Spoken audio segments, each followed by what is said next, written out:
Fala galera, amigas e amigos do Família da Nação. Jogadores invertem os papéis e no vestiário ficaram revoltados, indignados com vaias da torcida após a derrota. Só podem estar de brincadeira. Prometo ser a última vez que vou falar sobre esse assunto. Após isso, é apoio incondicional. Todos terão apoio no jogo contra o Grêmio, no jogo contra o Juventude. Mas tem muita gente que precisa entender o que é ser Flamengo, o que é jogar no Flamengo. Nós tivemos já no ano passado o goleiro Rossi dando uma entrevista criticando a torcida do Flamengo por ter vaiado, dizendo que nunca viu torcedor vaiar a própria equipe ao término do jogo. Se na Argentina se aplaude quando toma de 4-0, aqui não é assim. E a cultura nossa tem que se manter. Porque o apoio é durante o jogo. Acabou o jogo, se o resultado não vier, se essa vergonha que aconteceu quarta-feira acontecer novamente, temos que cobrar. O Flamengo, o torcedor do Flamengo não vai normalizar derrotas e vergonhas como aconteceu na quarta-feira. Nós vamos mostrar para vocês que o que falamos na live de ontem está saindo, inclusive, em reportagens no dia de hoje, de indignação de jogadores com a torcida do Flamengo, que é a menos culpada disso tudo, que passou vergonha na quarta-feira e que isso não pode ficar dessa maneira.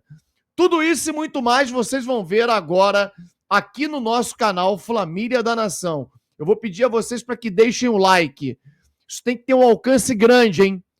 Porque a gente tem que mostrar a esses caras, a esses jogadores, a muitos deles, que isso aqui é Flamengo, isso aqui não é Vasco.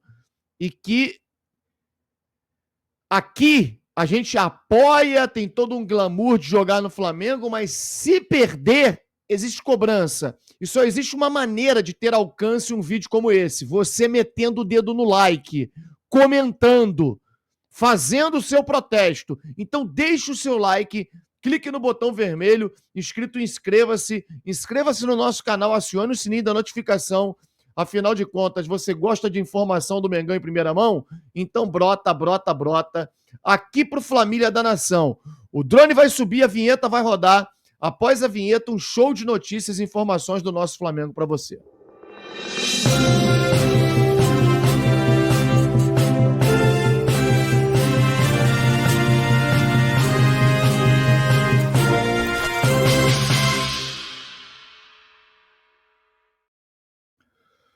Bom, ontem a gente teve mais uma prova de que todos esses times sul-americanos são uma baba. Todos. Todos. Você tira raríssimas exceções. Todos os times brasileiros, com exceção do São Paulo, que meteu 2-0, estava passeando, podia ter feito 3, 4 e acabou dando mole. Mas o São Paulo, a gente sabe da dificuldade que tem, não conseguiu ganhar nem na primeira rodada do Brasileiro do Sport, sem um time totalmente dependente do Lucas e do Oscar, e não tendo os dois, fica um time extremamente previsível. É um time limitado. Mas tirando o São Paulo, que acabou empatando ontem, mesmo assim estava vencendo tranquilamente, os outros atropelaram. Atropelaram. Você pega, por exemplo, o Fluminense, que traçar um comparativo com um time que tem um nível muito mais baixo do que o do Flamengo. Fluminense, que disputou a final com o Flamengo do Carioca. O Fluminense jogou com o time inteiro de reservas. Inteiro. E o Fluminense atropelou o São José. Detalhe, o jogo... mas o São José vai entrar aquela discussão de sempre. Mas o São José é mais fraco do que o Central Córdoba. Gente, o Central Córdoba nunca jogou uma Libertadores. É um time de bairro nos Estados na Argentina, dito pelo próprio treinador na coletiva. É o 11º colocado lá, um time que não tem torcida, um time de bairro, um time bem pequeno. E o Flamengo fez uma vergonha, protagonizou uma vergonha. E aí vamos entrar em modelo de jogo. Eu assisti o jogo do Fluminense ontem. O que o time do São José fez com o Fluminense ontem foi exatamente, parecia um espelho do que o Central Córdoba fez com o Flamengo. Ele foi para cima do Fluminense, fazendo marcação alta o tempo inteiro. O Fluminense, com toques rápidos, conseguia quebrar a primeira linha de marcação e ficava um buraco no meio-campo e na defesa da equipe do São José, e o Fluminense foi enfileirando oportunidades e fazendo os gols, coisa que o Flamengo não faz. Se você lembrar, o Flamengo começou bem essa partida contra o Central Córdoba, quando conseguiu quebrar essa linha, essa primeira linha, esse primeiro bloco de marcação, quebrou a linha de marcação. O Flamengo teve a oportunidade com 40 segundos, com o Juninho entrando cara a cara com o goleiro. Por quê? Exatamente por esse motivo. Quebrava as linhas, a oportunidade surgia. O Juninho perdeu o gol. Um jogador importante no jogo do Fluminense ontem foi o Samuel Xavier, que é um jogador muito agudo, que ataca o espaço, assim como o Wesley faz pelo lado direito. O tempo inteiro, quando quebrava linhas, a bola caía no Samuel Xavier, que conseguia fazer a construção para a saída do gol do Fluminense. Por que eu estou traçando esse paralelo? Porque foi idêntico, gente. Só que o Felipe Luiz foi muito mal na escalação, poupando justamente o Wesley. Não estou nem falando do Gerson, do Pulgar. 3 jogadores não era para fazer diferença no elenco se o elenco do Flamengo fosse equilibrado. Mas existe um abismo de diferença hoje entre o Pulgar e o Everton Araújo, e um abismo de diferença hoje entre o Wesley e o Varela. O Wesley é um pilar da equipe do Flamengo, principalmente quando você pega adversários que fazem isso, que sobem as linhas de marcação. E se ele viu o jogo do Central Córdoba contra a LDU, a Central Córdoba jogou dessa maneira.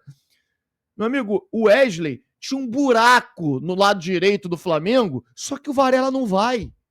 O Varela não sabe atacar esse espaço, e quando vai, ele vai igual uma lesma, igual um jogador, né, que não tem, que eu vou poupar, vou evitar as críticas, né, mas ele não tem a mesma força física, o mesmo vigor, a mesma força do Wesley. Aí o Wesley entrou no segundo tempo e jogou muito mal. Só que o segundo tempo já era um outro retrato de jogo. Já foi um outro panorama. Que aí o Felipe Luiz se vangloria de ter 78% de posse de bola, mas o que aconteceu no segundo tempo? Central Córdoba abre 2-0, meu amigo, acabou o jogo. Os caras se jogavam no chão, os caras desceram as linhas, ficaram com linhas baixas, porque a gente já sabia, a gente informou que eles jogam com muita intensidade, velocidade pelos lados, mas no segundo tempo cansa.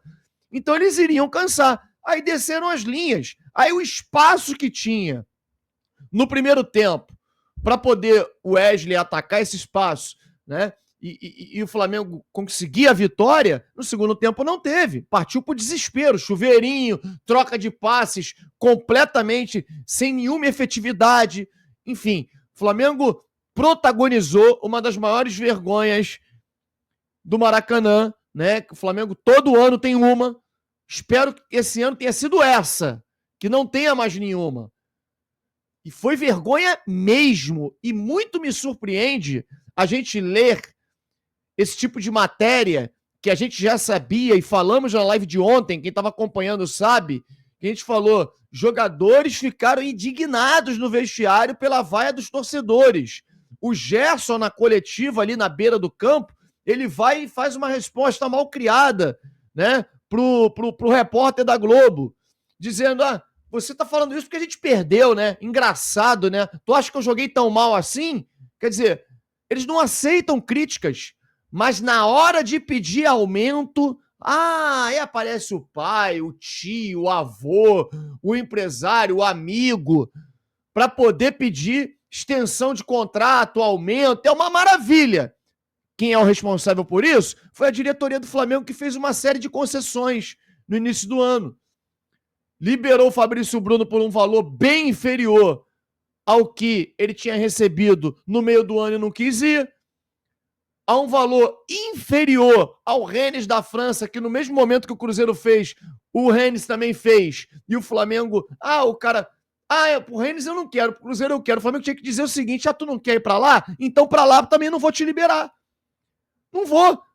Agora fica o Flamengo sem zagueiro. Léo Ortiz com 2 palmos de língua pra fora, 2 palmos, o Léo Pereira morto, e tu não tem um zagueiro substituto, porque o que tem, o Danilo só vive no departamento médico. Sabe o que vai acontecer? O Flamengo vai gastar a mesma coisa ou mais para contratar um zagueiro que vai ser uma aposta, sendo que liberou o Fabrício Bruno para o Cruzeiro. Mas ele queria ir embora. Sempre vai vir essa justificativa. Então todo jogador que quer ir embora tu tem que liberar. É assim agora. Pro Flamengo ninguém libera ninguém. Ninguém libera ninguém. O Flamengo já acertou várias vezes com vários jogadores. O clube chegou na hora e falou, o jogador dizendo, eu quero ir pro Flamengo. O clube disse, não vai. Mas no Flamengo não. Aí essas concessões que foram feitas no início do ano, a gente paga agora. Com pai de jogador indo para podcast pedir aumento, dizendo que o jogador vai embora se não tiver a sua valorização contratual.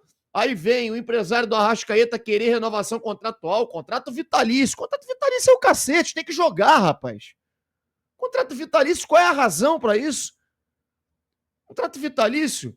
Cara, o que é isso? É 70 anos o cara vai estar jogando no Flamengo? O que seria contrato vitalício? Todo mundo bate palma, aplaude. Acho uma maravilha isso. Gente, olha a gravidade da situação, olha que absurdo. O repórter do Coluna do Fla, Léo José, confirma o que eu falei ontem, dos jogadores do vestiário do Flamengo ter sido quente e ter revolta e estresse por conta da vaia dos torcedores ao final do jogo. Diz ele, vestiário do Flamengo teve estresse, revolta e queixa contra vaias. O clima no vestiário do Flamengo ficou péssimo após a derrota para o Central Córdoba.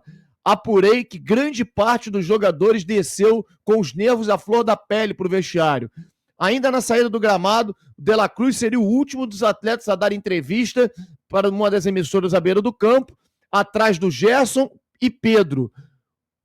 E um atleta do Córdoba, o uruguaio, aguardou por cerca de 10 minutos, se irritou pela demora e foi liberado pela comunicação do clube. Até aí tudo bem. Realmente, o cara ficar 10 minutos depois de perder, puto da vida, esperando para dar entrevista, tá tudo certo. Não vejo problema na atitude do De La Cruz. Mas a gravidade vem agora.